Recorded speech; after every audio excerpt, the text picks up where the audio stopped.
کہ کبھی کبھی بولتے بولتے بندے سے غلطی ہو جاتی ہے، ایک سلپ ہو جاتی ہے، غلط بیانی ہو جاتی ہے، الفاظ آگے پیچھے ہو جاتے ہیں، کوئی مسئلہ نہیں ہے۔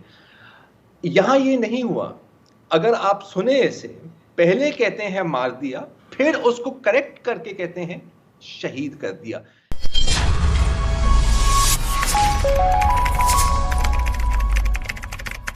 سے جس طرح ہم نے وار آن ٹیرر میں ان کا ساتھ دیا اور جو ذلت اٹھانی پڑی میرے ملک کو، میں نہیں سمجھتا کہ کبھی بھی کوئی ملک ایک وار آن ٹیرر میں ساتھ دے اور ان کا ساتھ دے اور وہ برا بھلا بھی ہمیں کہیں کامیاب افغانستان میں نہ ہو تو وہ بھی پاکستان ذمہ دار ہے اوپنلی۔ مجھے کبھی نہیں بھولتا وہ بھی ایک ہمارے پاکستانیوں کے لیے بڑے دو شرمندہ واقعات جس میں ہم سب بڑے شرمندہ ہوئے۔ ایک ہوا جی اسامہ بن لادن کو انہوں نے امریکن نے آ کے ایبٹ آباد میں مار دیا، شہید کر دیا۔ اس کے بعد کیا ہوا؟ ساری دنیا نے ہمیں گالیاں نکالی جناب۔ اور جیسے ہوتا ہے کہ گڑے مردے اکھاڑنے کا کیا فائدہ یا پڑی لکڑی جو ہے پکڑنے کا کیا فائدہ، مگر جو کچھ انہوں نے کہا زرار اور وسعت، پہلے آپ لوگوں سے شروع کر لیتے ہیں۔ زرار خاصے جذباتی ہو رہے ہیں اس بیان کو لے کر کے، تو زرار۔ اچھا، پہلی تو بات ہے کہ ہم اس کی ذرا ڈیفنسز کی طرف دیکھتے ہیں۔ کچھ لوگ ہیں جو کہہ رہے ہیں کہ جی پوری سپیچ آپ اگنور کر رہے ہیں اور آپ اس پوائنٹ پر آپ کیوں کر رہے ہیں۔ یہ کچھ ایسے ہے کہ آپ کہیں کہ ویسے تو پوری پرواز صحیح جا رہی تھی، آپ صرف کریش پر کیوں بات کر رہے ہیں؟ جو باقی جو 2.5 گھنٹے جہاز ہوا میں رہا ہے اس پر تو آپ نہیں بات کریں گے، لیکن جہاں گرا ہے اور جہاں پر لوگوں کی جانیں گئی ہیں اس پر آپ ذکر کر رہے ہیں۔ جانے کا میں مثال کیوں دے رہا ہوں؟ کیونکہ یہ اسامہ بن لادن کی بات ہو رہی ہے، چلے اس پر تھوڑی دیر بعد آتے ہیں۔ دوسری بات ہے کہ اکثر ہم نے دیکھا ہے اور ہم نے کافی الاؤنسز بھی دی ہیں، ہم نے کافی لوگوں کو بھی سمجھایا ہے کہ کبھی کبھی بولتے بولتے بندے سے غلطی ہو جاتی ہے، ایک سلپ ہو جاتی ہے، غلط بیانی ہو جاتی ہے، الفاظ آگے پیچھے ہو جاتے ہیں، کوئی مسئلہ نہیں ہے۔ یہاں یہ نہیں ہوا، اگر آپ سنیں اسے، پہلے کہتے ہیں مار دیا، پھر اس کو کریکٹ کر کے کہتے ہیں شہید کر دیا، تو اس کا مطلب ہے کہ جو پہلا جو جملہ بولا تھا شاید وہ سلپ تھی، دوسری جو بات کی ہے اسامہ بن لادن کو شہید کہنے کی، شاید اصل جملہ وہی تھا۔ اب کون اس کو بیٹھ کے ڈیفینڈ کر سکتا ہے؟ کیونکہ ہم بات کر رہے ہیں اسامہ بن لادن کی۔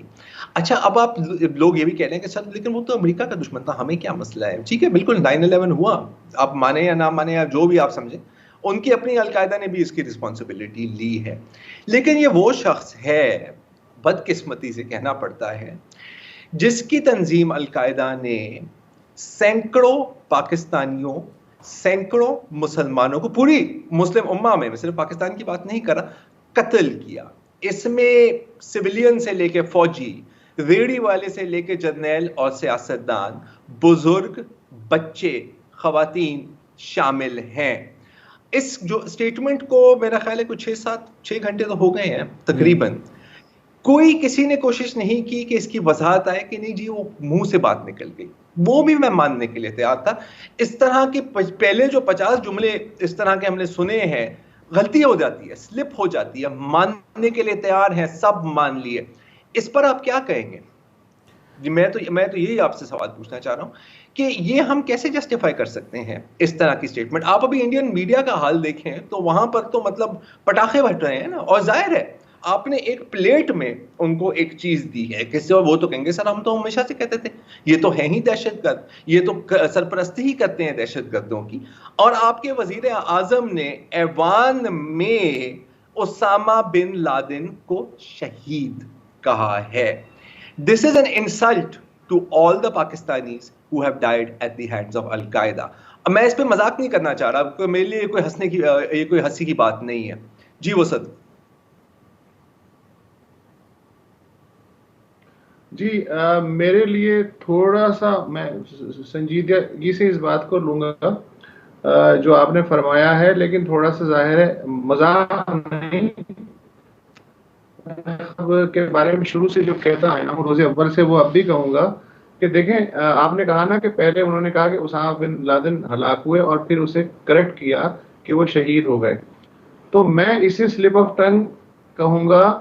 اگر ریورس نہیں ہو سکتی ہے تو ریورس سلپ آف ٹنگ بھی ہو سکتی ہے. اور آپ کو پتا ہے کہ خان صاحب جو ہیں بڑے مہان جانے مانے جو ہیں کرکٹر ہیں.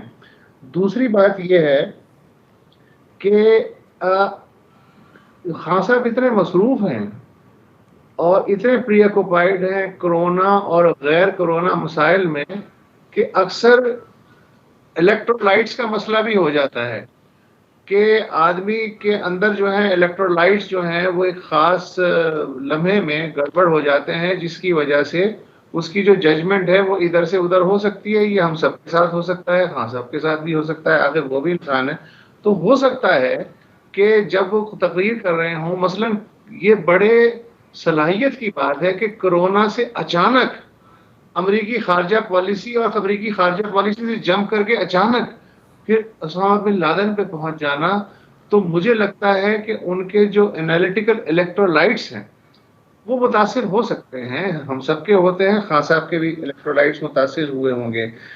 تیسری اچھا اس کا ایک ثبوت یہ ہے کہ آپ کو یاد ہوگا کہ پچھلے سال جب خان صاحب امریکہ گئے تھے تو انہوں نے ان کے منہ سے ایک جملہ نکل گیا تھا جس کی وجہ سے ساری تھلی مچ گئی تھی. اگر ان کی جگہ نواز شریف یا بے نظیر بھٹو ہوتے تو شاید 3 دفعہ پھانسی چڑھا دیے جا چکے ہوتے. خان صاحب نے گزشتہ برس امریکہ کے دورے پر کہا کہ پاکستان کے کلیدی سراغ رساں ادارے نے اسامہ بن لادن کی تلاش میں امریکہ کی مدد کی. یعنی اشارہ ظاہر ہے کہ پریمیئر ایجنسی ISI کی طرف ہی تھا. چلے ہو گیا, یہ اس پہ بھی یہاں شور مچ گیا کہ یہ کیا بات ہوئی, کیسے آپ نے کہہ دیا کھلم کھلا. لیکن پھر اگلے ہی دن US انسٹیٹیوٹ آف پیس میں خطاب کرتے ہوئے آپ نے کہا کہ میرے لیے سب سے جو شرمناک دن ہے وہ 2 مئی 2011 کا دن تھا جب امریکہ نے ایبٹ آباد پہ حملہ کیا اور پاکستان کے علم میں لائے بغیر. ایک دن پہلے وہ کہہ رہے ہیں کہ ہماری پریمیئر ایجنسی نے ان کو اطلاع دی, مدد کی. اگلے دن وہ کہہ رہے ہیں کہ پاکستان کے علم میں لائے بغیر امریکہ نے یہ حملہ کر دیا. تو یہ جو ہے میں اسے ایرر آف ججمنٹ نہیں کہوں گا, ایرر آف بہت ہی ایک چھوٹی سی چیز ہے. میں اسے پولیٹیکل انالیٹیکل لائٹس کی کمی کا مسئلہ کہوں گا. اچھا وسط سوری میں ایک تھوڑی سی میں وضاحت کر دوں. یہ جو ISI اور اسامہ بن لادن والی بات تھی نا, وہ اگر آپ تھوڑا سا آگے دیکھیں تو انہوں نے یہ کہا تھا کہ جو انیشل انفارمیشن آئی تھی وہ ISI کی ایک فون سرویلنس کی وجہ سے آئی تھی. تو ان دو اسٹیٹمنٹس میں مجھے کوئی تضاد نہیں نظر آ رہا. اگین میں یہ ایکنالج کر رہا ہوں, اور میرا خیال ہے کہ جب ہم نے بات کی تھی اس پر, یا تو شو پہ کی تھی یا مجھے یاد ہے کہ ٹویٹ کی تھی, یہی بات کی تھی کہ نہیں اس اسٹیٹمنٹ کو تھوڑا سا مس انٹرپریٹ کیا جاتا ہے یہاں پر. لیکن مجھے کوئی مس انٹرپریٹیشن کی جگہ نہیں آ رہی. مجھے پتہ کیا یاد آ رہی ہے, مجھے ان کی پرانی اسٹیٹمنٹس یاد آتی ہیں پھر. اور آپ کو یاد ہوگا, میں وہ بات نہیں کر رہا کہ یار جب آل سینٹس چرچ پر پشاور میں آپ کو یاد ہے حملہ ہوا تھا, سینکڑوں ہمارے عیسائی بھائی اور بہنوں کو شہید کیا گیا تھا, اس کی میں بات نہیں کر رہا. میں بات کر رہا ہوں جب وسیم بدامی کے شو پر بھی یہی ایک سوال پوچھا گیا تھا اسامہ بن لادن کا کہ کیا آپ کی نظر میں وہ دہشت گرد ہے یا نہیں ہے. سر اگر کلپ ہے ہمارے پاس تو اگر ہم چلا سکیں پلیز. اسامہ بن لادن جس آدمی کا نام تھا اس کو آپ ایک دہشت گرد سمجھتے ہیں عمران خان صاحب؟ دیکھیے وہ تو آپ جس طرف ہوں, کئی ایک سائڈ کا جو آدمی ہوتا ہے, مثلا جارج واشنگٹن تھا, وہ انگریزوں کے لیے دہشت گرد تھا, امریکنوں کے لیے فریڈم فائٹر تھا. آپ کے لیے اسامہ بن لادن کیا ہے؟ نہیں, بات یہ ہے کہ میں اس میں پڑھنا کامنٹ نہیں کرنا چاہتا, کامنٹ نہیں کرنا چاہتا کیونکہ یہ ایک ایشو ایک پیچھے رہ گیا. اس پر کامنٹ نہیں کرنا چاہتے. اچھا کیوں نہیں کرنا چاہتے؟ اور آج بھی یہ جو بات کی ہے یار, یہ سلپ نہیں ہے, یہ ڈیلیبریٹ ہے. میں بتاتا ہوں میرے نظر میں یہ ڈیلیبریٹ کیوں ہے. ان کو بھی تو آپ نے خوش رکھنا ہے نا سر, مسئلہ سارا یہ ہے. لیکن جو حقیقت ہے, اور پولیٹیشینز ہیں سر, ووٹ چاہیے آپ کو, ہر ایک بندے کا ووٹ چاہیے, چاہے اس کا جو بھی موقف ہو, چاہے اس کا جو بھی نقطہ نظر ہو. مجھے کسی کا ووٹ نہیں لینا, گالیاں ویسے ہی پڑتی ہیں, اور کسی نے مدت کہنا ہے تو کہہ دیں. میری نظر میں اسامہ بن لادن 100% ایک ٹیررسٹ ہیں, اور ایک ایسے شخص ہیں جن کے ہاتھوں پر پاکستانیوں کا خون ہے. جو ان کے ہاتھوں مارے گئے ہیں میں ان کو شہید کہہ سکتا ہوں, اس قاتل کو میں شہید نہیں کہہ سکتا.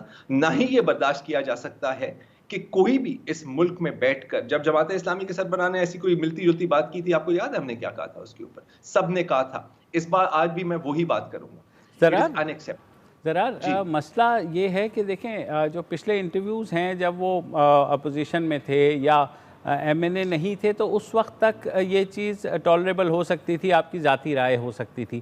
مگر آپ جب پارلیمنٹ میں کھڑے ہو کے بحیثیت وزیر اعظم پاکستان یہ بات کہہ رہے ہیں تو آپ نے دیکھا کہ پوری دنیا میں ہیڈ لائنز لگنی شروع ہو گئی ہیں کہ جناب پاکستان کا وزیر اعظم یہ کہہ رہا ہے, انڈیا کو تو ظاہر موقع چاہیے ہوتا ہے. دوسرا فیٹف ہے ہمارے اوپر, ابھی اس کی تلوار لٹک رہی ہے.